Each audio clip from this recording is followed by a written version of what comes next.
एक पत्नी बेवफा हो सकती है लेकिन एक माँ नहीं। ये डायलॉग सिर्फ फिल्मों में ही अच्छी लगती है, हकीकत ज़िंदगी में नहीं। आज की कहानी भी कुछ ऐसी ही। आज की कहानी में एक माँ अपने आशिक के प्यार में इतना पागल हो चुकी होती है, वो हवस की आग में इतनी अंधी हो जाती है कि वो अपने 4 साल के बच्चे की बलि तक चढ़ा देती है। उसे ना तो अपने बच्चों का मोह माया होता है और न ही अपने पति का। 8 साल के बाद भी जब उस महिला की कहानी उस गांव में सुनाई जाती है तो लोगों के रोंगटे खड़े हो जाते हैं। लोग यकीन नहीं कर पाते हैं कि आखिर उस महिला ने अपने ही परिवार के साथ ऐसा कैसे कर दिया। उस गांव के लोग तो कहते हैं कि शायद वो महिला एक माँ नहीं बल्कि अपने बच्चे के लिए वो एक डायन थी। इस पूरी कहानी को जब आप सुनेंगे तो वाकई आपके भी रोंगटे खड़े हो जाएंगे। आदाब नमस्कार, मैं हूं आपका दोस्त जुनैद अनवर। आज की जो सच्ची घटना सुनाने जा रहा हूं, ये सच्ची घटना है उत्तर प्रदेश के शाहपुर थाना क्षेत्र के बसारतपुर गांव की। इसी गांव में डॉक्टर ओम प्रकाश का परिवार, जिसके परिवार में कुल 4 लोग थे। डॉक्टर की पत्नी अर्चना, उसका 4 साल का बेटा ऋतिक और उसकी माँ। परिवार बेहद ही खुशी खुशी अपनी ज़िंदगी गुजार रहा था, लेकिन डॉक्टर ओम प्रकाश को शायद ये नहीं पता था कुछ ही दिन बाद उसके घर में एक बहुत ही बड़ी आफत आने वाली है। और होता भी ऐसा ही है। 21 जनवरी 2016 को डॉक्टर ओम प्रकाश की माँ जब सुबह सुबह जगती है तो वो अपने बेटे को जगाने की कोशिश करती है। जब बेटे के कमरे का दरवाज़ा खोल कर देखती है तो उसका बेटा बिस्तर पर पड़ा हुआ था और खून से पूरी तरह लथपथ था। यह देखकर ओम प्रकाश की माँ चीखने चिल्लाने लगती है। ओम प्रकाश की माँ की चीख सुनकर घर के अगल बगल के लोग जमा हो जाते हैं। जब अंदर का दृश्य लोग देखते हैं तो लोग भी यकीन नहीं कर पा रहे थे आखिर डॉक्टर ओम प्रकाश के साथ ऐसी घटना किसने कर दी।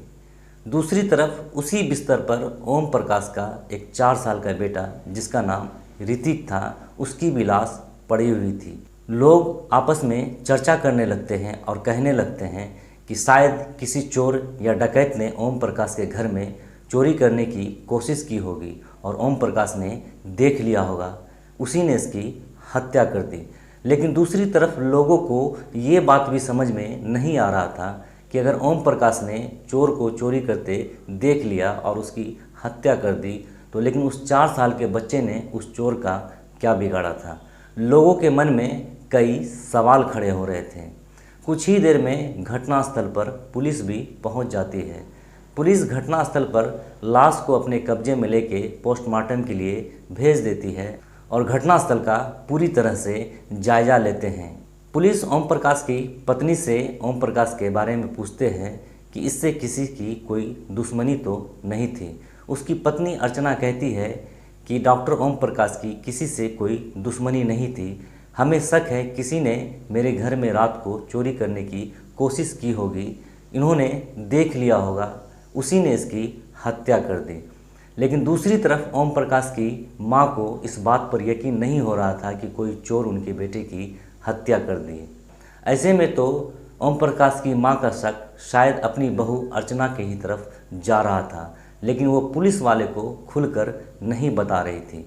पुलिस वाले को भी अर्चना के ऊपर शक जाता है जब ये बात डॉक्टर ओम प्रकाश की मां कह रही थी।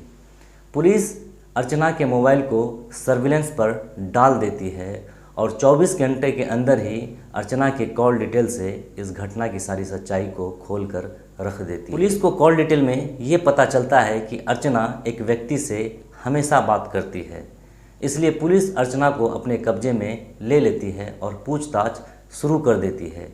लेकिन अर्चना इतनी चतुर थी कि पुलिस को कई दिनों तक लगातार घुमाने की कोशिश करती है, बरगलाने की कोशिश करती है, लेकिन पुलिस वाले भी अर्चना का पीछा नहीं छोड़ते और अपनी पूछताछ जारी रखते हैं। आखिरकार पुलिस का दबाव पड़ने के कारण अर्चना हर एक घटना की सच्चाई को उगलकर सामने रख देती है। दरअसल इस कहानी की शुरुआत इस घटना से 1 साल पहले होती है। अर्चना की मुलाकात एक व्यक्ति जिसका नाम अजय यादव था, वो फरीदाबाद का रहने वाला था। उसकी पहली मुलाकात उससे सोशल मीडिया फेसबुक पर हुई थी। दोनों एक दूसरे के फ्रेंड बन जाते हैं और दोनों एक दूसरे से बातचीत करना शुरू कर देते हैं। बातचीत का सिलसिला धीरे धीरे इतना आगे बढ़ जाता है कि अर्चना उसे अपना मोबाइल नंबर दे देती है। अब दोनों फेसबुक के बजाय वो फ़ोन से एक दूसरे से बात करने लगते हैं। लेकिन इस बात की खबर ना तो डॉक्टर ओम प्रकाश को थी और न ही डॉक्टर ओम प्रकाश की माँ को। लगभग 1 सालों तक अर्चना अपने प्रेमी से, अपने पति से छुप छुप कर बात किया करती थी। अर्चना जब भी अपने प्रेमी से बात करती थी तो वो इतनी चतुर थी, चालाक थी कि वो अपना पहला सिम निकाल कर वो अपने मोबाइल में दूसरा सिम डाल देती थी और अपने प्रेमी से घंटों बातें किया करती थी ताकि उसके पति डॉक्टर ओम प्रकाश को अपनी पत्नी पर शक न हो। लेकिन अर्चना की चोरी तो एक ना एक दिन तो पकड़ी ही जानी थी। होता भी ऐसा ही है। जब ओम प्रकाश अपनी पत्नी अर्चना से पूछताछ करता है तो सारी सच्चाई खुलकर सामने आ जाती है और ओम प्रकाश को अपनी पत्नी अर्चना के बारे में हर एक बात पता चल जाता है। ओम प्रकाश जब अपनी पत्नी अर्चना को डांटते हैं, फटकारते हैं, गुस्से में आकर मारते भी हैं। अर्चना इस बात से इतना चिढ़ जाती है कि अब वो अपने ही पति की हत्या की साजिश बनाने लगती है। अर्चना अपने प्रेमी के साथ रहना चाह रही थी, इसलिए उसके पति ओम प्रकाश को रहते हुए ये मुमकिन नहीं था।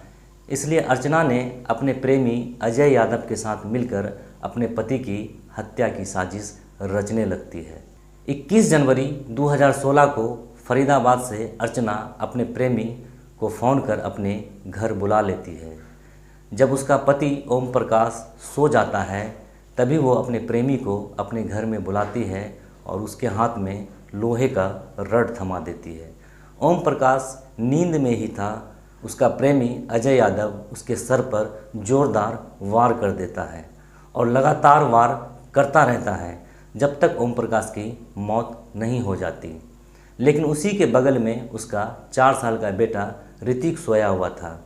उसकी नींद खुल जाती है, लेकिन जब वो अपने पिता को खून से लथपथ देखता है तो वो डर जाता है और भागकर अपनी माँ के गोद में चला जाता है। तभी अर्चना अपने प्रेमी अजय की तरफ इशारा करती है और कहती है कि उसके 4 साल के बेटे को भी मार दे। लेकिन उसकी प्रेमी की इतनी हिम्मत नहीं हो रही थी कि वो उसके 4 साल के बच्चे को मार दे। उसका प्रेमी अजय उस बच्चे को मारने से इनकार कर देता है, लेकिन अर्चना जो एक माँ थी उसे रहम नहीं आता है और वो अपने 4 साल के ही बच्चे का गला घोंटकर उसकी भी हत्या कर देती है। इस पूरी घटना की सच्चाई सामने आने के बाद पुलिस अर्चना और अजय दोनों को गिरफ्तार कर जेल भेज दी। इस केस की सुनवाई लगातार 5 साल तक चलती है और 2021 में अर्चना उसके प्रेमी अजय को उम्र कैद की सज़ा सुना दी जाती है। इस घटना में फ़िलहाल इतना ही। इस घटना को लेकर आप क्या सोचते हैं कमेंट्स करके ज़रूर बताइएगा। आप अगर इस चैनल पर नए हैं तो प्लीज़ चैनल को सब्सक्राइब कर दें, वीडियो को लाइक कर दें। शुक्रिया।